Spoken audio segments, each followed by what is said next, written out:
Current affairs प्रश्न 1.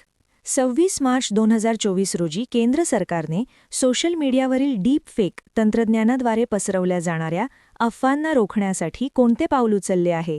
पर्याय: internet पूर्णपणे बंद करणे, नवीन कडक दंडात्मक नियमांची घोषणा, सर्व सोशल मीडिया अकाउंट्स डिलीट करणे, केवळ व्हॉट्सॲपवर बंदी घालणे.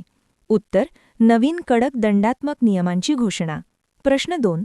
इस्रोच्या युविका 2024 कार्यक्रमासाठी अर्जांची दुरुस्ती करण्याची मुदत एडिट विंडो संपल्यानंतर आज 26 मार्चपासून कोणती प्रक्रिया सुरू झाली आहे?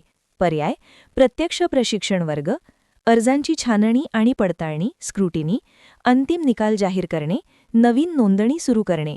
उत्तर: अर्जांची छाननी आणि पडताळणी स्क्रुटिनी. प्रश्न 3. भारताच्या आगामी भारतीय अंतरिक्ष स्थानकाच्या कोणत्या भागाच्या डिझाईनला आज अधिकृत मंजुरी मिळण्याची शक्यता आहे? पर्याय: केवळ टेलिस्कोप, पहिले मुख्य मॉड्यूल फर्स्ट मॉड्यूल, केवळ लँडिंग पॅड, इंधन टाकी. उत्तर: पहिले मुख्य मॉड्यूल. प्रश्न 4. रिझर्व्ह बँकेने आज 26 मार्च रोजी डिजिटल पेमेंट अधिक सोपे करण्यासाठी कोणत्या नवीन तंत्रज्ञानाची चाचणी सुरू केली आहे? पर्याय: फिंगरप्रिंट पेमेंट, व्हॉईस आधारित पेमेंट, डोळ्यांच्या स्कॅनिंगद्वारे पेमेंट, कार्ड पेमेंट. उत्तर: व्हॉईस आधारित पेमेंट. प्रश्न 5.